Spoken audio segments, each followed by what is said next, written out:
ഏവർക്കും നമസ്കാരം. വചന സത്യങ്ങൾ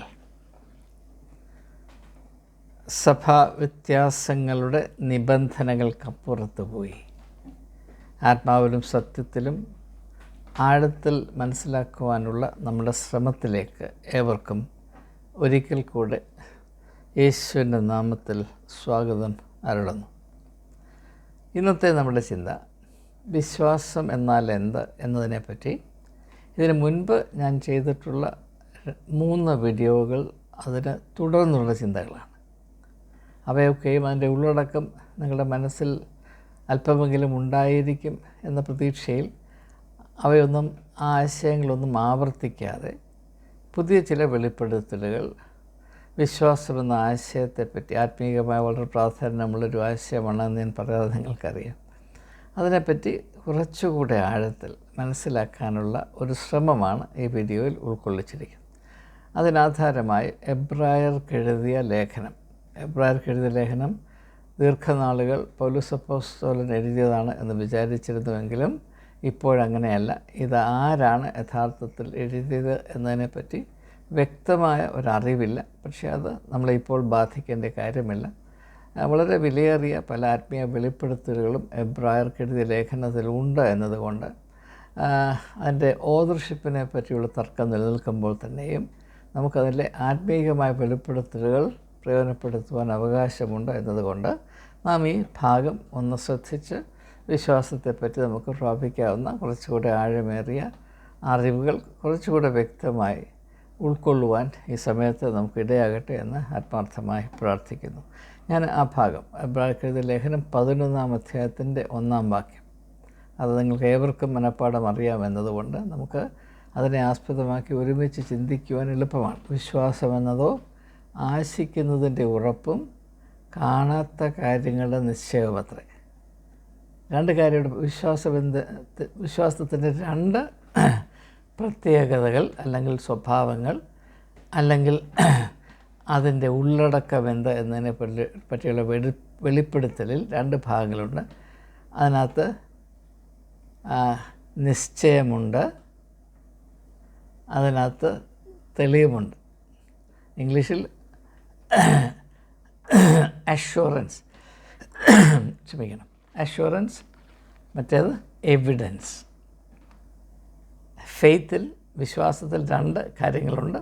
ഒന്ന്, അതിനകത്തൊരു അഷ്വറൻസ് ഉണ്ട്, രണ്ടാമത് അതിനകത്തൊരു എവിഡൻസ് ഉണ്ട്. ഇത് എത്ര മനോഹരമായിട്ടാണ് ഇവിടെ പ്രതിപാദിച്ചിരിക്കുന്നത് എന്ന് മനസ്സിലാകുമ്പോൾ നിങ്ങൾ അറിയാതെ തന്നെ ആഹ്ലാദിക്കും. എനിക്ക് യാതൊരു സംശയമില്ല. ദയവായി ഇത് ശ്രദ്ധ വെച്ച് അവസാനം വരെ ശ്രവിക്കണമേ എന്ന് ഞാൻ വീണ്ടും അപേക്ഷിക്കുകയാണ്. വിശ്വാസം എന്നതോ എന്താണ് വിശ്വാസം?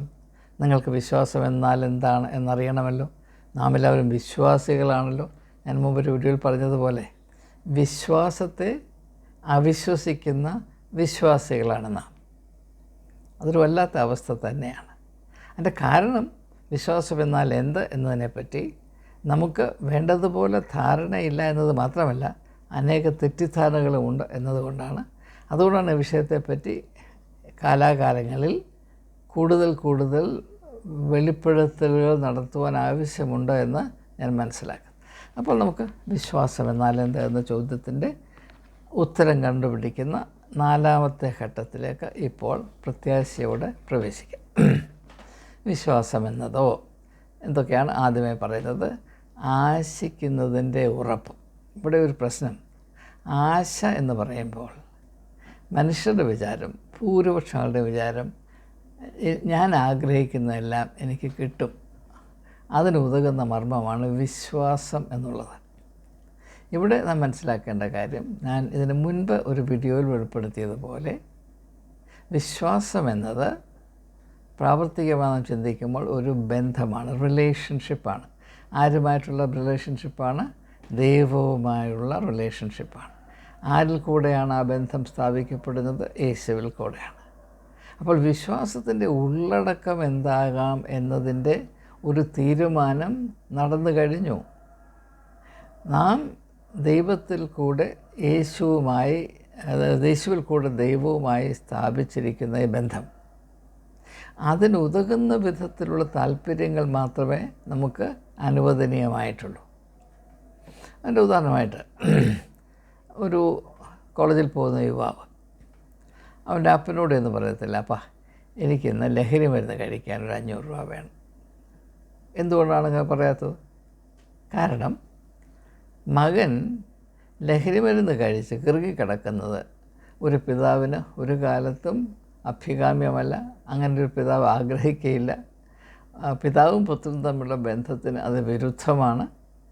അതുകൊണ്ട് നാം ആഗ്രഹിക്കുന്നത്, അല്ലെങ്കിൽ ആഗ്രഹമായി അറിയിക്കുന്നത്, ഏത് ബന്ധത്തിൻ്റെ പശ്ചാത്തലത്തിൽ അല്ലെങ്കിൽ മാധ്യമത്തിൽ കൂടെയാണ് എന്നതിനെ ബഹുമാനിച്ച് ആയിരിക്കണം.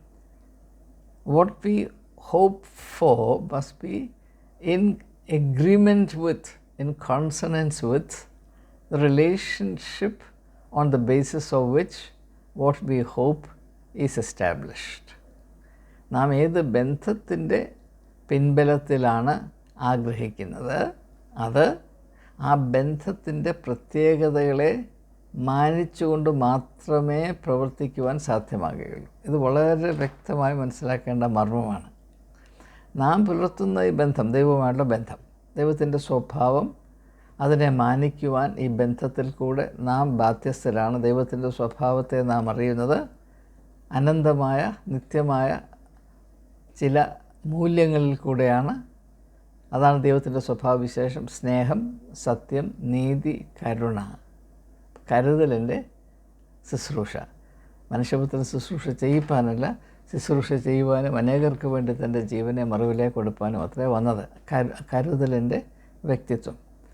അപ്പോൾ നാം ദൈവവുമായി ബന്ധം പുലർത്തുന്നുവെങ്കിൽ ആ ബന്ധത്തെ നിയന്ത്രിക്കേണ്ടത് ഈ 5 മർമ്മങ്ങളാണ്: സ്നേഹം, സത്യം, നീതി, കരുണ, കരുണയുടെ പ്രവർത്തന സ്വഭാവമായ കരുതലിൻ്റെ വ്യക്തിത്വം. അപ്പോൾ നാം ആശിക്കുന്നത് ഈ ഒരു അച്ചടക്കത്തിൻ്റെ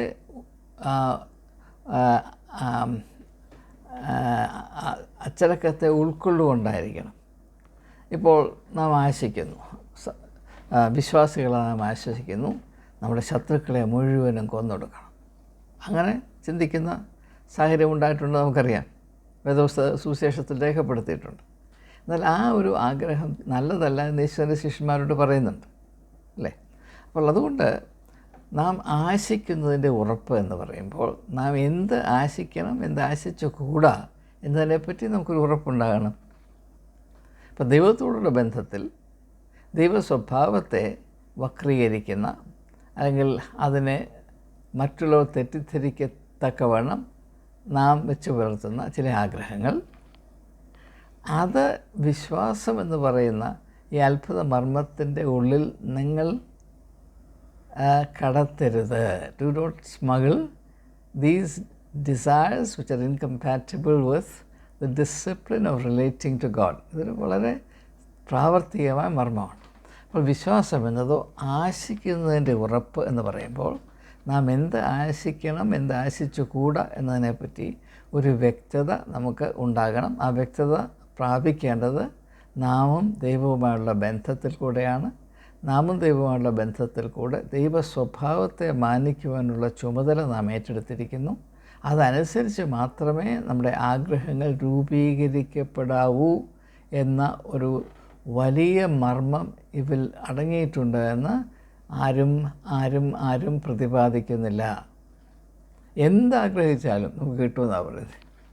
ദൈവത്തെ ഒരു കോസ്മിക് ATM മെഷീൻ പോലെയോ, അല്ലെങ്കിൽ പ്രത്യേകിച്ച് വലിയ ധാർമ്മിക ബോധമൊന്നുമില്ലാത്തൊരു ക്രിസ്മസ് ഫാദറെ പോലെയോ ആണ് ചിത്രീകരിക്കാനും മനസ്സിലാക്കാനും മനുഷ്യർ താല്പര്യപ്പെടുന്നത്. കാരണം അവിടെ ഇംഗിതത്തിന് വഴങ്ങുന്ന ദൈവത്തെയാണ് മനുഷ്യനെപ്പോഴും വേണ്ടത്. ആ ഒരു തത്വം വിശ്വാസത്തിൽ ഒരിക്കലും അടങ്ങുകയില്ല, അടങ്ങാൻ സാധ്യമല്ല. അടങ്ങുന്നുവെങ്കിൽ അത് വിശ്വാസമെന്ന ആശയത്തെ തന്നെ അർത്ഥശൂന്യമാക്കും എന്നത് ഈ സമയത്ത് ഞാൻ സൂചിപ്പിച്ചോളൂ. അപ്പോൾ വിശ്വാസം എന്നതോ ആശിക്കുന്നതിൻ്റെ ഉറപ്പ്. രണ്ടാമത് ഉറപ്പ് എന്ന വാക്കുകൾ ശ്രദ്ധിക്കുക. മനോഹരമായ ഒരു വാക്കാണത്. അഷ്വറൻസ് എന്നാണ് ഇംഗ്ലീഷിൽ പറയുന്നത്. അപ്പോൾ ഈ അഷ്വറൻസ് എങ്ങനെയാണ് ഉണ്ടാകുന്നത്? ഉറപ്പ് എങ്ങനെയാണ് ഉണ്ടാകുന്നത്? അതുണ്ടാകണമെങ്കിൽ നമുക്കതീതമായ സനാതനമായ ഒരു മർമ്മത്തോട് നമുക്ക് വിധേയത്വം ഉണ്ടാകണം. ഇപ്പോൾ നാം ചെയ്യാൻ പോകുന്ന കാര്യം ഒരു ഒരു സാധ്യത. ഇപ്പോൾ ഞാനൊരു ഓഫീസിൽ ജോലിയാണെന്ന് വിചാരിക്കുക. അപ്പോൾ അവിടെ കൈക്കൂലി വാങ്ങിക്കാനുള്ള സാധ്യതയുണ്ട്. അപ്പോൾ ഇവിടെ ഒരു പുരോഹിതൻ, നല്ലൊരു സഭയിലെ പുരോഹിതൻ സഭയോടുള്ള ആവേശത്തിൽ വിളിച്ച് പറയുകയാണ്, നിങ്ങൾ ദശാംശം കണക്ക് കൂട്ടുമ്പോൾ നിങ്ങൾക്ക് കൈക്കൂലി കിട്ടിയിട്ടുണ്ടെങ്കിൽ അതിൻ്റെ ദശാംശം കൊടുക്കണം. കാരണം കൈക്കൂലി നിങ്ങളുടെ വരുമാനത്തിൻ്റെ ഭാഗമാണ്. അതിൻ്റെ 10%, നിങ്ങളുടെ കൈക്കൂലിയുടെ 10% ദൈവത്തിനുള്ളതാണ്. എന്നാൽ മെത്രാന്മാർക്ക് കിട്ടുന്ന കൈമുത്തിൻ്റെ 10% ദൈവത്തിനുള്ളതാണെന്ന് ആരും ഇതിൽ പറഞ്ഞിട്ടില്ല. പറയാതിരിക്കുന്നതാണ് നല്ലത്. ആ ഭാഗത്തേക്ക് ഞാൻ കൂടുതലായി പോകുന്നില്ല. അപ്പോൾ ഈ ഉറപ്പ് എന്ന വാക്ക്, അഷ്വറൻസ് എന്ന വാക്കുണ്ടാകണമെങ്കിൽ, അപ്പോൾ ഞാൻ ഓഫീസിലിരിക്കുന്നു, എൻ്റെ മുമ്പിൽ ഒരുത്തൻ വന്ന് നിൽക്കുകയാണ്, അവൻ്റെ നിസ്സഹായത. അപ്പോൾ അവനോട് ഞാൻ പറയാം, ഇപ്പം നിൻ്റെ പേപ്പർ നോക്കാൻ എനിക്ക് സമയമില്ല എന്ന് പറഞ്ഞാൽ അവൻ എൻ്റെ രോഗം മനസ്സിലാകും. അവനെനിക്ക് 500 രൂപ 1000 രൂപ കൈമുടക്കായിട്ട് തന്നാൽ പെട്ടെന്ന് എൻ്റെ കണ്ണ് തുറക്കുകയും അങ്ങനെ ഒരവസ്ഥ. അപ്പോൾ അത് വേണോ വേണ്ടായോ എന്നെനിക്കെങ്ങനെ ഉറപ്പ് വരും? എനിക്ക് യേശുവിനോടുള്ള ബന്ധത്തിൽ മറ്റുള്ളവർ നിസ്വാർത്ഥമായി അവർക്ക് സേവനം ചെയ്യുന്നതാണ് ഒരു വിശ്വാസി എന്ന അവസ്ഥയിൽ എൻ്റെ കടമ എന്ന ഉറപ്പ് എൻ്റെ ഉള്ളിൽ, എന്ന മർമ്മം എൻ്റെ ഉള്ളിൽ പ്രവർത്തിക്കുമ്പോൾ മാത്രമേ ആ സാഹചര്യത്തിൽ ഞാൻ എപ്രകാരമാണ് പ്രവർത്തിക്കേണ്ടത് എന്നതിനെ പറ്റിയുള്ള ഉറപ്പ് എനിക്കുണ്ടാകുകയുള്ളൂ. അല്ലെങ്കിൽ അയ്യോ ഒരവസ്ഥ, ഇത് ദൈവം എനിക്ക് കൊണ്ടുവന്നാണോ ഇല്ലയോ, എനിക്കൊരു 100 രൂപ അല്ല 500 രൂപ അല്ല 1000 രൂപ കിട്ടട്ടെ എന്ന് ദൈവം കനിഞ്ഞ് അവനെ കൊണ്ട് നിർത്തിയിരിക്കുകയാണോ ഇല്ലയോ എന്ന് ചിന്തിക്കാൻ വലിയ സാധ്യതയുണ്ട്. അപ്പോൾ എന്ത് പറ്റുന്നു? ഉറപ്പില്ലാതെ പോകുന്നു. നമ്മുടെ ഉള്ളിൽ ഉറപ്പില്ല. ക്രിസ്ത്യാനിക്ക് ഇന്നില്ലാത്ത ഉറപ്പാണ്. ഒന്നിനെപ്പറ്റി ഉറപ്പില്ല. കാരണം എന്താണ്? ഈ ഒരു ബന്ധമില്ലാതെ ബന്ധത്തിൻ്റെ ആനുകൂല്യം പ്രാപിക്കാനുള്ള ഒരു മന്ത്രമാണ്, ഒരു മന്ത്രോച്ചാരണമാണ് വിശ്വാസം എന്നതാണ് ഭൂരിപക്ഷം ആളുകളെയും ധരിപ്പിച്ചു വച്ചിരിക്കുന്നത്. സങ്കടം സഹിക്കാൻ വയ്യ വാസ്തവത്തിൽ. ഇത്രമാത്രം വികൃതമായ ആത്മീയതയെ വികൃതമാക്കുന്ന പഠിപ്പീരുകൾ അത് കൂടിക്കൂടി വരുന്നത് വലിയ അപകടമാണ്. അപ്പോൾ നമുക്കൊന്നിനെപ്പറ്റി ഉറപ്പില്ല. അങ്ങനെ ഒരു സഭയെപ്പറ്റി നമുക്കറിയാം. വെളിപ്പാട് പുസ്തകത്തിൻ്റെ 3-ാം അധ്യായത്തിൽ ലവോദിക്കയ സഭ ശീതവാനുമല്ല ഉഷ്ണവാനുമല്ല. എൻ്റെ അർത്ഥം എന്താണ്? ഉറപ്പില്ലാത്ത സഭ, ഉറപ്പില്ലാത്ത ക്രിസ്ത്യാനി. ശീതവാനും ഉഷ്ണവാനുമല്ല, ശീതോഷ്ണവാനാണ്. അതുകൊണ്ടാണ് ഒരു കാര്യത്തിലും നമുക്ക് യാതൊരു നിലപാടുമില്ല. കാരണം നിലപാടില്ലാത്തത് എന്തുകൊണ്ടാണ്? ഉറപ്പില്ലാത്തത് കൊണ്ടാണ്. ഉറപ്പില്ലാത്തത് എന്തുകൊണ്ടാണ്? ബന്ധമില്ലാത്തത് കൊണ്ടാണ്. ആരോടാണ് നമുക്ക് ബന്ധമില്ലാത്തത്? ദൈവത്തോട് ബന്ധമില്ല, യേശുവിനോട് ബന്ധമില്ല, ആനുകൂല്യത്തിൻ്റെ ബന്ധം മാത്രം. ഇതാണ് നമ്മുടെ അവസ്ഥ. അപ്പോൾ വിശ്വാസം എന്നതോ ആശിക്കുന്നതിൻ്റെ, അപ്പോൾ ആശ എങ്ങനെ ആയിരിക്കണമെന്ന് പറഞ്ഞു. ഉറപ്പ് എന്ന് പറഞ്ഞ അർത്ഥം എന്താണ് എന്ന് ഞാൻ സൂചിപ്പിച്ചു. ഉറപ്പ്. അപ്പോൾ എൻ്റെ അനുഭവം തന്നെ പറഞ്ഞു. ഞാൻ ഒരു കോളേജിൻ്റെ പ്രിൻസിപ്പളായിരുന്നു. ഞാൻ എടുക്കുന്ന തീരുമാനങ്ങൾ, അതിനെപ്പറ്റി എനിക്ക് ഉറപ്പുണ്ടാകണം. എങ്ങനെയാണ് എനിക്ക് ഉറപ്പുണ്ടാകുന്നത്? 2 കാര്യങ്ങളുള്ളത്. കുറഞ്ഞ പക്ഷം 2 കാര്യമുള്ളത്. ഒന്ന്, ആ കോളേജ് ഒരു ക്രിസ്ത്യൻ കോളേജാണ്, സെൻറ്റ് സ്റ്റീഫൻസ് കോളേജ്, ഡൽഹി. അതേത് വിദ്യാഭ്യാസത്തെ പറ്റിയുള്ള ആത്മീയമായ ദർശനത്തിൽ കൂടെ പാശ്ചാത്യ മിഷണറിമാർ സ്ഥാപിച്ചുവോ? 5 കേംബ്രിഡ്ജ് മിഷണറിമാർ സ്ഥാപിച്ചു 1781. ആ ആത്മീയ ദർശനം എന്താണ് എന്നതിനെപ്പറ്റി വ്യക്തമായ ധാരണയും അതിനോട് ബഹുമാനവും എനിക്കുണ്ടാകുക. 1. 2, ആ ഒരു ചുമതല വഹിക്കത്തക്കവണ്ണം വഴിയൊരുക്കിയത് എൻ്റെ കഴിവല്ല, അല്ലെങ്കിൽ എൻ്റെ കസേരക്കൊതിയുമല്ല. അത് ദൈവഹിതമാണ്.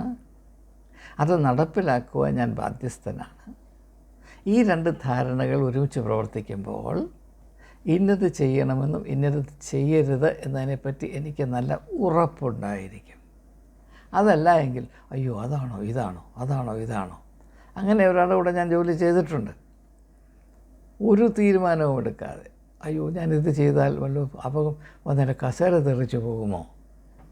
അത്രമാത്രം അത് അപഹാസ്യമാണത്. ഒരു ഉറപ്പുമില്ലാത്ത ആളുകൾ, യാതൊരു ഉറപ്പുമില്ലാത്ത ആളുകൾ, അവർ കസേരയിൽ പിടിച്ച് നിൽക്കും, പക്ഷേ അവർ ശാപമാണ്. ഉറപ്പില്ലാത്ത ക്രിസ്ത്യാനികൾ ഉറപ്പില്ലാത്ത ഈ അടുത്തിടെ എനിക്ക് ഡൽഹിയിൽ നിന്നൊരു ഫോൺ വന്നു. ഞാനത് വ്യക്തിപരമായി വെളിപ്പെടുത്താം. ജസ്റ്റിസ് മൻമോഹൻ സരീൻ, ജമ്മു ആൻഡ് കാശ്മീർ സ്റ്റേറ്റിൻ്റെ ചീഫ് ജസ്റ്റിസ് ആയിരുന്ന റിട്ടയർ ചെയ്ത ജസ്റ്റിസ് മൻമോഹൻ സരീൻ, അതെൻ്റെ സെൻറ്റ് സ്റ്റീഫൻസ് കോളേജിൻ്റെ പൂർവ്വ വിദ്യാർത്ഥിയാണ്. അദ്ദേഹം എന്നെ വിളിച്ചിട്ട് പറഞ്ഞു, താങ്കൾ കോളേജ് പ്രിൻസിപ്പൽ ആയിരുന്നപ്പോൾ നമ്മൾ തമ്മിൽ കാര്യമായ അഭിപ്രായ വ്യത്യാസം ഉണ്ടായിരുന്നു. ഞാൻ ക്ഷമ ചോദിക്കുന്നു. എനിക്ക് കുറച്ചുകൂടെ, അത് അദ്ദേഹം പറയുകയാണ്, എനിക്ക് കുറച്ചുകൂടെ ക്ഷമയുണ്ടായിരുന്നുവെങ്കിൽ എന്ന് ഞാനിപ്പോൾ ആഗ്രഹിച്ചു പോവുകയാണ്. പല കാര്യവും ഞാൻ തെറ്റിദ്ധരിച്ചു. എനിക്ക് ഏറ്റവും പ്രത്യേകമായിട്ട് പറയാനുള്ളത്, നിങ്ങൾ ഒരിക്കലും ചെയ്യണോ വേണ്ടായോ എന്ന ഒരു അൺസർട്ടൺ സ്റ്റേറ്റ്, തീരുമാനമെടുക്കാൻ വയ്യാത്ത അവസ്ഥയിൽ ആയിരുന്നില്ല. അത് വളരെ അപൂർവമാണ് എന്ന് അദ്ദേഹം എന്നോട് പറഞ്ഞു. ഇതൊരു പ്രത്യേക സാഹചര്യത്തിൽ നടന്നതാണ്. അതിൻ്റെ പുറകിൽ വലിയൊരു പശ്ചാത്തലമുണ്ട്. അതൊന്നും വിശദീകരിക്കാൻ ഞാൻ പറഞ്ഞു വന്നത്, ഈ കാലത്ത് വളരെ പ്രത്യേക ശ്രദ്ധയോടെ നാം മനസ്സിലാക്കേണ്ട ഒരു തത്വമാണ്. ഇപ്പോൾ ഇതിനെ ആസ്പദമാക്കി ഷേക്സ്പിയർ വിശ്വവിഖ്യാതമായൊരു നാടകം രചിച്ചിട്ടുണ്ട്. ഹാംലെറ്റ് എന്നാണ് അതിൻ്റെ പേര്. അതിൽ ആദ്യം മുതൽ അവസാനം വരെ ഈ മനുഷ്യൻ്റെ അവസ്ഥയാണ് ചിത്രീകരിക്കുന്നത്. അതിൻ്റെ സുപ്രധാനമായ ഒരു ഭാഗമാണ് to be or not to be, that's a question. ഞാൻ അങ്ങനെ ആകണമോ അങ്ങനെ ആകരുതോ, ദാറ്റ്സ് എ ക്വസ്റ്റ്യൻ. അങ്ങനെ ജീവിതത്തിൽ അവസാനം വരെ ഈ ഉറപ്പില്ലാതെ കഴിഞ്ഞ ഒരു വ്യക്തിയാണ് ഹാംലെറ്റ്. ഫലം എന്തായി? അദ്ദേഹവും മരിച്ചുപോയി. അദ്ദേഹത്തിൻ്റെ ഈ ഒരു ബലഹീനത കൊണ്ട് അനേകം പേര് മരിച്ചുപോയി. It's a deadly principle, the incapacity for assurance. ദയവായി മനസ്സിലാക്കുക, നിങ്ങളുടെ വ്യക്തിത്വം കാമ്പില്ലാതെ പോകാൻ ഈ ഒറ്റ കാര്യം മതി. ഒന്നിനെപ്പറ്റിയും ഒരു വ്യക്തതയില്ല, ഉറപ്പില്ലാത്ത ആളുകൾ എങ്ങനെ വ്യക്തികളാകുന്നത്? അപ്പോൾ വിശ്വാസം എന്നത് മനുഷ്യൻ്റെ വ്യക്തിത്വ രൂപീകരണത്തിൽ വളരെ പ്രാധാന്യമർഹിക്കുന്ന, അല്ലെങ്കിൽ പ്രധാനപ്പെട്ട പങ്ക് വഹിക്കുന്ന ഒരു ആത്മീയ മർമ്മമാണെന്ന് ദയവായി മനസ്സിലാക്കുക. അപ്പോൾ ഇത്രയും നാം ആദ്യത്തെ ഭാഗം മനസ്സിലാക്കി. വിശ്വാസം എന്നതോ ആശിക്കുന്നതിൻ്റെ ആശിക്കുന്നതിൻ്റെ ഉറപ്പും. ഇനിയും രണ്ടാമത്തെ ഭാഗത്തേക്ക് പോകും, കാണാത്ത കാര്യങ്ങളുടെ നിശ്ചയവുമാണ്. അതെങ്ങനെയാണ് കാണാത്ത കാര്യങ്ങളെപ്പറ്റി നമുക്ക് നിശ്ചയം ഉണ്ടാകുന്നത്? ആദ്യമായി മനസ്സിലാക്കുക, ഉറപ്പ് കഴിഞ്ഞിട്ടാണ് എവിഡൻസ് ഉണ്ടാകുന്നത്, നിശ്ചയമുണ്ടാകുന്നത്. ഉറപ്പില്ലാതെ എങ്ങനെയാണ് നിശ്ചയം ഉണ്ടാകുന്നത്? ഈ ഉറപ്പുള്ളപ്പോൾ എന്ത് സംഭവിക്കുന്നു? ആ ഉറപ്പനുസരിച്ച് നമുക്ക് പ്രവർത്തിക്കുവാനിടയാകുന്നു. ഒന്നിനെപ്പറ്റിയും ഉറപ്പില്ലാത്തവർ ജീവിതം മുഴുവനും ഉറക്കം തൂങ്ങിയിരിക്കും. അവരൊന്നും ചെയ്യുകയില്ല. നിഷ്ക്രിയത എന്ന് പറയുന്ന ശവപ്പെട്ടിയിൽ അടയ്ക്കപ്പെട്ട് ആണി തറയ്ക്കാതെ, ഇനിയും അതിൻ്റെ അടപ്പും കൂടെ വെച്ച് 3 ആണി കൂടെ അടിച്ചാൽ മതി, അതേ ബാക്കിയുള്ളൂ എന്ന സ്ഥിതിയിൽ കഴിയുന്ന ആരാണ് ഭൂരിപക്ഷം ആളുകളും. അപ്പോൾ കാണാത്ത കാര്യങ്ങളുടെ നിശ്ചയം എന്ന് പറഞ്ഞാൽ ദയവായി മനോഹരമായ ആശയമാണ് ഇവിടെ. ആശിക്കുന്നതിൻ്റെ ഉറപ്പുള്ളവർ പ്രവർത്തിക്കുന്നതിൻ്റെ ഫലമായി എന്ത് സംഭവിക്കുന്നു? ഇതുവരെ ഇല്ലാതിരുന്നത് ഉടലെടുക്കുന്നു. കാണാത്ത കാര്യങ്ങൾ, ഇതുവരെ സ്ഥിതി ചെയ്യാത്ത കാര്യങ്ങൾ, ഇതുവരെ ഉടലെടുക്കാത്ത കാര്യങ്ങൾ ഇതാ വെളിപ്പെട്ടു വരുന്നു. ഇതൊരു കർഷകൻ്റെ അനുഭവത്തിൽ കൂടെ ചിന്തിക്കുമ്പോൾ കുറച്ചുകൂടെ വ്യക്തമായി തീരും. യേശു യോഹന്നാൻ്റെ സുവിശേഷം 12-ാം അധ്യായത്തിൻ്റെ 24-ാം വാക്യം അതിനെ ആസ്പദമാക്കി ഞാൻ അടുത്ത കാലത്ത് മിനിഞ്ഞാന്ന് ഒരു വീഡിയോ ചെയ്തിരുന്നു. ഒരു കർഷകൻ വിത്ത് വിതയ്ക്കുമ്പോൾ അവൻ എന്താണ് ചെയ്യുന്നത്? കാണാത്ത കാര്യങ്ങളുടെ നിശ്ചയം. അവൻ വിത്ത് വിതയ്ക്കുമ്പോൾ അവൻ ശേഖരിക്കേണ്ട കൊയ്ത്ത് പ്രകടമല്ല, പക്ഷേ അങ്ങനെ ഒരു കൊയ്ത്തുണ്ടാകും എന്ന ഒരു നിശ്ചയം ആ ഒരു കർഷകൻ ഉണ്ടാകുന്നതിൻ്റെ കാര്യം ആശിക്കുന്നതിൻ്റെ ഉറപ്പാണ്. അവൻ ആശിക്കുന്നതിന് ആധാരം എന്താണ്? ആശിക്കുന്നതിൻ്റെ ഉറപ്പിൻ്റെ ആധാരം എന്താണ്? ഭൂമിയുമായുള്ള അവൻ്റെ ബന്ധം, ഈ കർഷക പ്രക്രിയയിൽ അടങ്ങിയിരിക്കുന്ന വിധമായ കാര്യങ്ങളെപ്പറ്റിയുള്ള അവൻ്റെ അറിവ്, നാളിതുവരെയുള്ള അവൻ്റെ അനുഭവം, കഴിഞ്ഞ കാലങ്ങളിൽ വിളവെടുത്തതിൻ്റെ സന്തോഷം, ഇതൊക്കെയും അവൻ്റെ മനസ്സിൽ, അവൻ്റെ വ്യക്തിത്വത്തിൽ ആ ഒരു പ്രക്രിയയിൽ കൂടെ പ്രകടമായി വരുന്നുണ്ട്. അപ്പോൾ വിശ്വാസത്തിൻ്റെ ഏറ്റവും ആധികാരികമായ അടയാളം അത് പുതിയതായതിനെ സൃഷ്ടിക്കുന്നു. കാണാത്ത കാര്യങ്ങളുടെ പ്രകടനമുണ്ടാകുന്നു. Evidence of things not seen. എന്താണ് എവിഡൻസ്? അത് മനുഷ്യൻ അവൻ്റെ പഞ്ചേന്ദ്രിയങ്ങളിൽ കൂടെ ഉണ്ട് എന്ന് സ്വയം ബോധ്യപ്പെടുത്തുവാൻ പര്യാപ്തമായ കാര്യം. ഉദാഹരണം പറഞ്ഞാൽ, രാഷ്ട്രപിതാവായ മഹാത്മാഗാന്ധി ഭാരതം ബ്രിട്ടീഷ് അടിമത്തത്തിൻ്റെ നുകത്തിൻ്റെ കീഴിൽ ചക്രശ്വാസം വലിച്ചുകൊണ്ടിരുന്ന ഒരു സാഹചര്യത്തിൽ സൂര്യനസ്തമിക്കാത്ത ബ്രിട്ടീഷ് സാമ്രാജ്യത്തിൻ്റെ അധികാരത്തെ ചോദ്യം ചെയ്യുവാൻ ലോകത്തിലാർക്കും കഴിയുകയില്ല എന്ന് പരക്കെ വിശ്വസിച്ചിരുന്ന കാലഘട്ടത്തിൽ ഭാരതത്തിലെ ജനകോടികൾക്ക് സ്വാതന്ത്ര്യത്തിൻ്റെ ഒരു പൊൻപുലരി ഉണ്ടാകുവാൻ സാധ്യമാണ് എന്ന് വിശ്വസിച്ച മഹാത്മാഗാന്ധി ആ ഒരു നല്ല ദിവസത്തിൻ്റെ, നല്ല ആരംഭത്തിൻ്റെ പിറവി അത് മുന്നമേ കണ്ടുകൊണ്ടാണ് ഈ പ്രവർത്തനം ചെയ്യുന്നത്. കാണാത്ത കാര്യങ്ങളുടെ നിശ്ചയമാണത്, എവിഡൻസ് ഓഫ് തിങ്സ്. അപ്പോൾ 1947 ഓഗസ്റ്റ് മാസം 15-ാം തീയതി അല്ല ഇന്ത്യയുടെ സ്വാതന്ത്ര്യം പിറന്നത്. അതിനെത്രയോ ദശകങ്ങൾക്ക് മുൻപ് ഗാന്ധിയുടെ മനസ്സിൽ ആ സ്വാതന്ത്ര്യം പിറന്നു. അന്നില്ലാത്തതും ഗാന്ധിയിൽ കൂടെ ഭാരതത്തിലെ ജനതയ്ക്ക് മുഴുവനും അനുഭവവേദ്യമായി തീർന്ന ഈ സ്വാതന്ത്ര്യത്തിൻ്റെ പൊൻപുലരി അത് ഗാന്ധിയുടെ വിശ്വാസത്തെ തെളിയിക്കുന്നു. അതുപോലെ തന്നെ നമുക്ക് ക്രിസ്തുവിനോടുള്ള ബന്ധത്തിൽ പ്രാപിക്കേണ്ട നിശ്ചയം, ഉറപ്പ്, ആശിക്കുന്ന അതിൻ്റെ ഉറപ്പ്. യേശുവിനോട് വിശ്വാസമുണ്ടെങ്കിൽ ചില കാര്യങ്ങൾ നമുക്ക് ഉറപ്പുണ്ടാകും.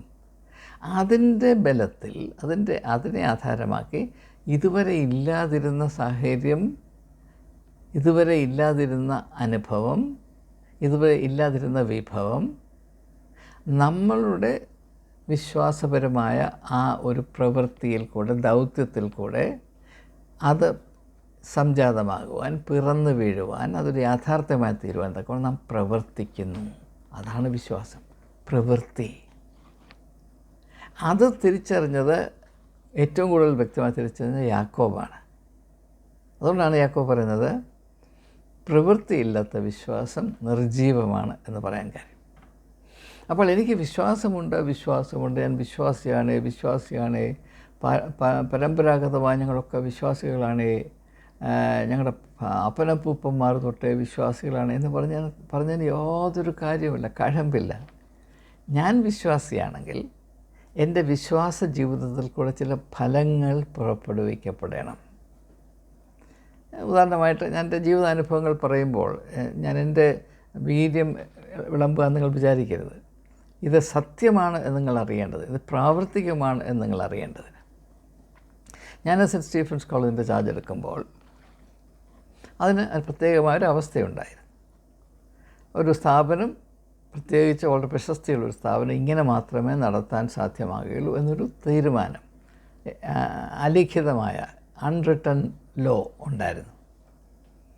പാവപ്പെട്ടവരെ അവിടെ കയറ്റിയാൽ അതിൻ്റെ ഭംഗി പോകും. ജാതിയിൽപ്പെട്ട ആളുകൾ വന്നാൽ അതിൻ്റെ നിലവാരം ഇടിഞ്ഞു പോകും. സാമൂഹ്യനീതിയും ഉന്നത വിദ്യാഭ്യാസത്തിൻ്റെ മഹിമയും ഒരിക്കലും ഒരുമിച്ച് കലർന്നു പോകുകയില്ല. സാമൂഹ്യനീതി നടപ്പാക്കാൻ പോയാൽ ഉന്നത വിദ്യാഭ്യാസത്തിൻ്റെ നിലവാരം ഇടിഞ്ഞു പോകും, കോളേജിൻ്റെ ഇമേജ് ആകപ്പോകും. ഇങ്ങനെയുള്ള പല ധാരണകൾ. നല്ലൊരു കാര്യം എനിക്ക് വ്യക്തമായിട്ട് അറിയാമായിരുന്നു. ഒരു ഭാരതത്തിൽ സ്ഥിതി ചെയ്യുന്നൊരു വിദ്യാഭ്യാസ സ്ഥാപനം യഥാർത്ഥത്തിൽ ക്രിസ്തീയ ദർശനത്തോടെ ഉന്നത വിദ്യാഭ്യാസം ഭാരതത്തിന് സംഭാവന ചെയ്യണമെങ്കിൽ അവിടെ ദൈവത്തിൻ്റെ നീതി മാനിക്കപ്പെടണം. ഉന്നത വിദ്യാഭ്യാസത്തിൻ്റെ ഗുണനിലവാരവും ദൈവഹിതം പ്രാവർത്തികമാക്കുന്ന എൻ്റെ ആത്മീയമായ കടമയും പരസ്പര വിരുദ്ധമല്ല, രണ്ടും ഒന്നാണ് എന്നത് അന്ന് വരെ വെളിപ്പെടാതിരുന്ന മർമ്മമാണ്. എൻ്റെ വിശ്വാസ ജീവിതം യാഥാർത്ഥ്യമാണെങ്കിൽ ആ വെളിപ്പെടാതിരുന്നത് വെളിപ്പെട്ടു വരണം. ദൈവകൃപയാൽ അങ്ങനെ സംഭവിച്ചു. 2012 സെൻറ്റ് സ്റ്റീഫൻസ് കോളേജ് ഇന്ത്യയിലെ 38,000 കോളേജുകളിൽ നമ്പർ 1 പ്രഖ്യാപിക്കപ്പെട്ടു. അതിന് മുമ്പ് ഒരിക്കലും സംഭവിച്ചിട്ടില്ല. അന്ന് എന്നെ ഇൻ്റർവ്യൂ ചെയ്ത ഇന്ത്യ ടുഡേ, അവരുടെ വെബ്സൈറ്റിൽ ഇപ്പോഴും ആ ഇൻ്റർവ്യൂ ഉണ്ടെന്നാണ് ഞാൻ വിചാരിക്കുന്നത്. അവരെന്നോട് ചോദിച്ചത് എങ്ങനെയാണ് സാധിച്ചത്? നിങ്ങൾ സാമൂഹ്യനീതി നടത്താൻ ശ്രമിച്ച് വലിയ കോലാഹലമുണ്ടായി, പക്ഷേ എങ്ങനെയാണ് ഈ വലിയ നേട്ടം കൈവരിച്ചത്?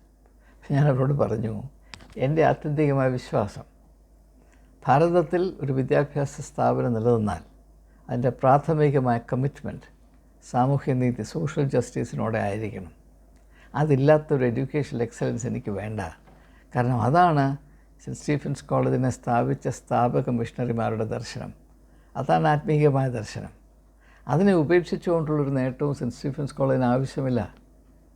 അത് പ്രാവർത്തികമാക്കുന്നതോടുകൂടി സെൻറ്റ് സ്റ്റീഫൻസ് കോളേജ് ഈ ലോകത്തിലെ ഏറ്റവും ചൂത്ത സ്ഥാപനമാണെന്ന് പറഞ്ഞാൽ എനിക്ക് സന്തോഷമേ ഉള്ളൂ. അപ്പോൾ ആധികാരികമായി സാക്ഷ്യം വഹിപ്പാൻ ഒരവസരം അതൊരുക്കി എന്നത് വളരെ സന്തോഷത്തോടെ ഞാൻ നിങ്ങളോട് പറയട്ടെ. ഞാനിത് അനുഭവം പറയാൻ കാര്യം, ഇതല്ലെങ്കിൽ താൻ എന്താണ് വീമ്പിളക്കുന്നതെന്ന് ചോദിക്കും, ചുമ്മാ വന്ന് അതും പറയാം. അതല്ല, അനുഭവത്തിൽ നിന്നറിഞ്ഞ കാര്യങ്ങൾ മാത്രമേ ഞാൻ നിങ്ങളോട് സംസാരിക്കാറുള്ളൂ. ദയവായി മനസ്സിലാക്കുക. അപ്പോൾ വിശ്വാസം എന്നത് ഈ ലോകത്തെ കീഴ്മേൽ മറിക്കുവാൻ, നിലവിലിരിക്കുന്ന അവസ്ഥയെ രൂപാന്തരപ്പെടുത്തുവാൻ, അത്ഭുതകരമായ സാധ്യതകളെ വെളിപ്പെടുത്തുവാൻ, ലോകത്തിന് അനുഗ്രഹമായി പ്രവർത്തിക്കുവാൻ പര്യാപ്തമായ ദൈവികമായ മർമ്മമാണ് എന്ന വിശാലമായൊരു ദർശനം ക്രിസ്തീയ സമൂഹം പ്രാപിക്കേണ്ട അത്യാവശ്യമെന്നുള്ളത് കൊണ്ടാണ് ഞാൻ ഈ കാര്യങ്ങൾ വെളിപ്പെടുത്തുന്നത്. നാം വിശ്വാസത്തെ എങ്ങനെയാണ് മനസ്സിലാക്കിയിരിക്കുന്നത്?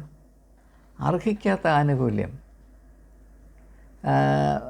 നീതിബോധമില്ലാത്തൊരു ദൈവത്തിൽ നിന്ന് പിടിച്ചു പറിക്കാനായി ദൈവത്തിൻ്റെ വാല് പിടിച്ച് തിരിച്ച് ഹേമിച്ച് ശക്തി പ്രയോഗിച്ച് ബലം പ്രയോഗിച്ച് പിടിച്ചു പറിക്കാനുള്ള ഒരു മർമ്മമായിട്ടാണ്, എത്രയോ വികൃതമാണ് ഈ ചിന്ത. നിങ്ങൾക്ക് വിശ്വാസമുണ്ടെങ്കിൽ നിങ്ങൾ അനുഗ്രഹിക്കപ്പെടുമെന്ന് പറഞ്ഞ യേശു പറഞ്ഞു, ആരെങ്കിലും എന്നെ അനുഗമിക്കാൻ നിശ്ചയിച്ചാൽ അവൻ സ്വയം ത്യജിച്ച്, ആ സ്വയത്യാഗത്തിൻ്റെ അനുഭവത്തിൽ നിന്ന് മാത്രമേ വിശ്വാസത്തിന് നിരക്കുന്ന ആശകൾ നമ്മുടെ ഉള്ളിലുണ്ടാകാവൂ. അതല്ലാത്ത ആശകളുടെ ഉറപ്പായിട്ട് എങ്ങനെയാണ് വിശ്വാസത്തെ നിങ്ങൾ മനസ്സിലാക്കുന്നത്? അപ്പോൾ എൻ്റെ മകന് കാനഡയിൽ ജോലി കിട്ടണമെന്നുള്ളത് ദൈവത്തിൻ്റെ ഇഷ്ടമാണെന്ന് ഞാൻ എങ്ങനെയാണ് അറിയുന്നത്? എൻ്റെ മകൻ കേരളത്തിൽ നന്നായി അധ്വാനിച്ച് 3 നേരം ആഹാരം സമ്പാദിച്ചാൽ ദൈവത്തിനാണ് നഷ്ടമുണ്ട്. ഇങ്ങനെയുള്ള തികച്ചും വികൃതമായ പണ്ടത്തെ മന്ത്രവാദികൾ പറയുന്ന പൊട്ടത്തരം അതുപോലെ വിഴുങ്ങിയാണ് ക്രിസ്ത്യാനി കാലത്ത് ജീവിക്കുന്നത്. കൂടുതൽ ആളുകളും അങ്ങനെയുള്ള കുട്ടിദൈവങ്ങളുടെ ആൾദൈവങ്ങളുടെ എന്താ പറയുക ഗുഹയിലേക്കാണ് ഒഴുകിപ്പോകുന്നതെന്ന് കാണുമ്പോൾ അവരൊക്കെ വിശ്വാസികളാണ് എന്ന് കൊട്ടിഘോഷിക്കപ്പെടുമ്പോൾ, അങ്ങനെയുള്ള അന്ധവിശ്വാസങ്ങളെ ചൂഷണം ചെയ്യുന്ന ഈ ഗുഹകൾ, കള്ളന്മാരുടെ ഗുഹകളാണ് ആത്മീയതയുടെ ഔട്ട്ലെറ്റുകൾ എന്നൊക്കെ പറയുമ്പോൾ നാം എത്രമാത്രം അധപ്പതിച്ചു എന്ന് ദയവായി മനസ്സിലാക്കണം. അപ്പോൾ വിശ്വാസത്തെ സംബന്ധിച്ചിട്ടുള്ള 4ാമത്തെ വീഡിയോ ആണിത്. വിശ്വാസമെന്നതോ ആശിക്കുന്നതിൻ്റെ ഉറപ്പും കാണാത്ത കാര്യങ്ങളുടെ നിശ്ചയവും. കാണാത്ത കാര്യങ്ങളെപ്പറ്റി നിശ്ചയം ഉണ്ടാകണമെങ്കിൽ കാണാത്ത കാര്യങ്ങൾ കാണപ്പെട്ടു വരത്തക്കവണ്ണം, അത് യാഥാർത്ഥ്യമായി തീരത്തക്കവണ്ണം നാം പ്രവർത്തിക്കണം. ആ പ്രവൃത്തിയിൽ കൂടെ മാത്രമേ വിശ്വാസം യഥാർത്ഥത്തിൽ എല്ലാവർക്കും അനുഭവിക്കാവുന്ന ഒരു സാക്ഷ്യമായി തീരുകയുള്ളൂ. എൻ്റെ ഒരു അനുഭവം കൂടെ പറഞ്ഞ് ഞാൻ നിർത്താം. ഇതും ഞാൻ സെൻറ്റ് സ്റ്റീഫൻസ് കോളേജ് പ്രിൻസിപ്പലായിരുന്ന സമയത്തുണ്ടായതാണ്. ഞാൻ കോളേജിൻ്റെ അഡ്മിഷൻ പോളിസി മാറ്റി അവിടെ പാവപ്പെട്ടവർക്കും വലിയ സോഷ്യൽ ഗ്ലാമർ ഇല്ലാത്തവർക്കും അഡ്മിഷൻ കിട്ടുക, പ്രത്യേകിച്ച് ക്രിസ്ത്യൻ സ്റ്റുഡൻസിനും കൂടെ. ക്രിസ്ത്യൻ കോളേജ് ആയിരുന്നെങ്കിലും ക്രിസ്ത്യൻ സ്റ്റുഡൻസിന് അവിടെ പ്രവേശനം ലഭിക്കുമായിരുന്നില്ല. ഞാൻ 1971 സാമാന്യം നല്ല വിദ്യാഭ്യാസ പ്രാഗൽഭ്യത്തോടെ അവിടെ അപ്ലൈ ചെയ്തു. പക്ഷേ എൻ്റെ ആപ്ലിക്കേഷൻ റിജക്റ്റ് ചെയ്യാനുണ്ടായത്. കാരണം സത്യമായി പറഞ്ഞാൽ ക്രിസ്ത്യാനികൾ അവിടെ ചെന്ന് ക്രിസ്ത്യൻ വിദ്യാർത്ഥികൾ അവിടെ പഠിക്കുന്നത് കോളേജിൽ നാണക്കേടാണ് എന്നൊരു സ്ഥിതിയാണ്. കാരണം ക്രിസ്ത്യാനികളെല്ലാം ദളിതന്മാരാണ്, അവർക്ക് ബുദ്ധിപരമായ അതൊരു കഴിവുമില്ല, അവരെ കൂടുതൽ അഡ്മിറ്റ് ചെയ്താൽ കോളേജിൻ്റെ ആ ഒരു ഇമേജ് മങ്ങിപ്പോകും എന്ന ധാരണയിലായിരുന്നു. അപ്പോൾ അങ്ങനെ ഇരുന്ന ഒരു സാഹചര്യത്തിൽ പാവപ്പെട്ടവർക്കും ക്രിസ്ത്യാനികൾക്കും, അവശ്യർക്കാർ, ദളിത്സ്, കോളേജിൽ, പിന്നെ ട്രൈബൽ സ്റ്റുഡൻസ്, വില്ലേജിൽ നിന്ന് വരുന്ന സ്റ്റുഡൻസ്, അവർക്കും കൂടെ കോളേജിൽ ഇടമുണ്ടാകണമെന്ന വിധത്തിൽ ഞാനൊരു അഡ്മിഷൻ പോളിസി ഉണ്ടാക്കി.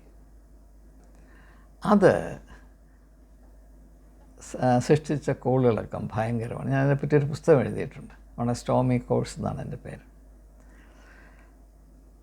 അപ്പോൾ ആ ഒരു സാഹചര്യം, അപ്പോൾ എല്ലാവരും എന്നോട് പറഞ്ഞു, നീ ആത്മഹത്യ ചെയ്യുകയാണ്, ഇതൊരിക്കലും നടപ്പാക്കാനൊക്കത്തില്ല. കാരണം സ്ഥാപിത താല്പര്യങ്ങൾ ഈ ഒരു കോളേജിനെ 100% ഹൈജാക്ക് ചെയ്ത് വെച്ചിരിക്കുകയാണ്. അതിൽ നിന്ന് അല്പം പോലും ഇടത്തോട്ടോ വലത്തോട്ടോ പോകുവാൻ ആരും അനുവദിക്കുകയില്ല. ഇത് ക്രിസ്ത്യൻ കോളേജാണൊക്കെ പറയുമെങ്കിലും ഇത് ക്രിസ്ത്യാനികൾക്ക് വേണ്ടിയ കോളേജല്ല, ഇവിടെ തോന്നിയാസമൊന്നും കാണിക്കരുത് എന്ന് വളരെ വളരെ ശക്തിയുള്ള ആളുകൾ എന്നോട് പറഞ്ഞു.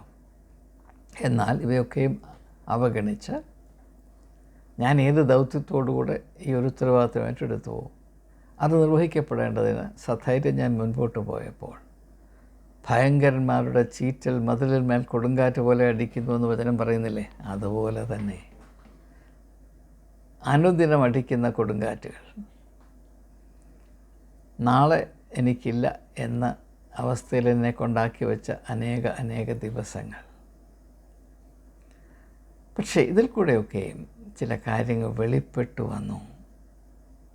അങ്ങനെ എനിക്കെതിരെയുള്ള തന്ത്രത്തിൻ്റെ ഭാഗമായി യൂണിവേഴ്സിറ്റി ഗ്രാൻറ്റ്സ് കമ്മീഷൻ്റെ സെക്രട്ടറി, അത് എൻ്റെ കോളേജിലെ ഒരു അധ്യാപികയുടെ ഭർത്താവാണ്,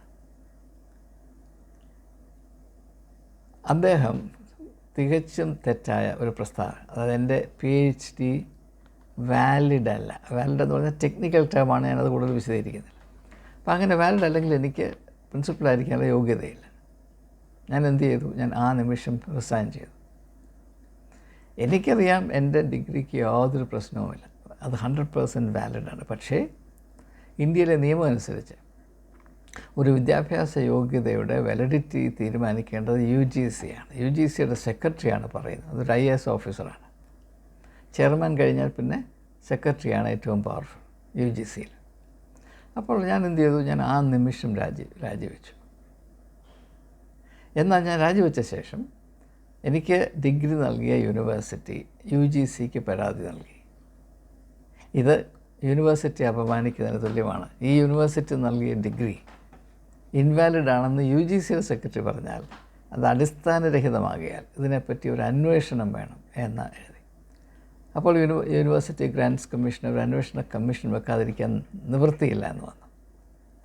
അങ്ങനെ ഒരു 3 അംഗ കമ്മീഷൻ, അതിനകത്ത് ഒരു അന്നത്തെ കർണാടക സ്റ്റേറ്റിൻ്റെ ചീഫ് സെക്രട്ടറി, ബാംഗ്ലൂരിലെ സ്കൂൾ ഓഫ് ലോ അതിൻ്റെ ഒരു പ്രൊഫസർ ഓഫ് ലോ, പിന്നെ വേറൊരു വ്യക്തി. അവർ 1 മാസം തീവ്രമായി അന്വേഷിച്ചു. അവർ റിപ്പോർട്ട് കൊടുത്തു. സെക്രട്ടറി പറഞ്ഞത് കള്ളമാണെന്നും അത് അനാശാസ്യമാണെന്നും തെളിയിച്ചു. സെക്രട്ടറിയുടെ ജോലി പോയി. എൻ്റെ ഡിഗ്രി ശരിയാണെന്ന സത്യം വെളിപ്പെട്ടു വന്നു. ഞാൻ വീണ്ടും കോളേജിൻ്റെ പ്രിൻസിപ്പലായി നിയമിക്കപ്പെട്ടു.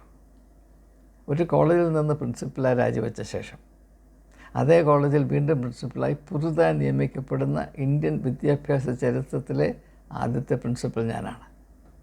ഇത് ഞാൻ വീരവാദം ഇളക്കുന്നതല്ല, ഞാൻ സത്യം നിങ്ങളോട് പറയുകയാണ്. ഇത് സംഭവിച്ചപ്പോൾ, അതാണ് എനിക്ക് നിങ്ങളോട് പറയാനുള്ളത്, ഇത് സംഭവിച്ചപ്പോൾ എനിക്ക് ഇന്ത്യയുടെ വിവിധ ഭാഗങ്ങളിൽ നിന്ന്, ദൂരത്ത് നിന്നും ചാരത്ത് നിന്നും ആളുകൾ ഫോൺ വിളിക്കാനും ഇമെയിൽ അയക്കാനും എഴുത്തുകൾ അയക്കാനും അവരെല്ലാം എന്താണ് പറയുന്നതറിയാം, അത് മുഴുവനും അക്രൈസ്തവരായ ആളുകളാണ്. ഒരൊറ്റ ക്രിസ്ത്യാനി പോലും എന്നെ അനുമോദിച്ചില്ല. അക്രൈസ്തവരായ ആളുകൾ എന്താ പറഞ്ഞതെന്നറിയാം? Now we believe that there is a God of justice. നിങ്ങളുടെ അനുഭവത്തിൽ കൂടെ ഒരു കാര്യം ഞങ്ങൾക്ക് നിശ്ചയമായും വെളിപ്പെട്ടു വന്നിരിക്കുന്നു. അതെന്താണ്? നീതിയുടെ ദൈവം ഇന്നും ജീവിക്കുന്നു. ഞാൻ അവരോട് പറഞ്ഞതല്ല, അവരിങ്ങനെ എന്നോട് പറഞ്ഞതാണ്. ഇത് സാധ്യമാണ് എന്ന് നിങ്ങളോട് സാക്ഷ്യം വഹിക്കുക എൻ്റെ കടമയായതുകൊണ്ട് ഞാൻ എൻ്റെ അനുഭവത്തിൽ നിന്ന് ചില കാര്യങ്ങൾ വെളിപ്പെടുത്തുകയാണ്. നിങ്ങൾ അത് ഏത് ഉദ്ദേശശുദ്ധിയിൽ ഇത് നിങ്ങളുമായി പങ്കിടുന്നുവോ അതിന് നിങ്ങൾ മാനിക്കുമെന്നാണ് എൻ്റെ പ്രതീക്ഷ. ദയവായി കരുതുക, മനസ്സിലാക്കുക. വിശ്വാസമെന്നതോ ആശിക്കുന്നതിൻ്റെ ഉറപ്പും കാണാത്ത കാര്യങ്ങളുടെ നിശ്ചയമാണ്. ഇതിലടങ്ങിയിരിക്കുന്ന വീര്യമെന്ത് എന്ന് മനസ്സിലാക്കാൻ, അനുഭവിച്ചറിയുവാൻ നിങ്ങൾക്ക് ഇടയാകട്ടെ എന്ന് മാത്രമേ എനിക്ക് പ്രാർത്ഥനയുള്ളൂ. പക്ഷേ അത് യേശുവിൻ്റെ ഭാഷയിൽ പറഞ്ഞാൽ ഇടുങ്ങിയ വഴിയാണ്, വിശാലമായ വഴിയല്ല. പക്ഷേ ഈ ഇടുങ്ങിയ വഴിയിൽ കൂടെ മാത്രമേ ജീവനിലേക്ക് പ്രവേശിക്കാൻ കഴിയുകയുള്ളൂ എന്നതിൻ്റെ ആത്യന്തികമായ സാക്ഷ്യമാണ്. ആ സാക്ഷ്യം ഒരിക്കൽ കൂടെ ആവർത്തിച്ചുകൊണ്ട് വാക്കുകൾ ഞാൻ ഉപസംഹരിക്കുന്നു. ദൈവം നിങ്ങളെ അനുഗ്രഹിക്കട്ടെ, അനുഗ്രഹിക്കട്ടെ, അനുഗ്രഹിക്കട്ടെ.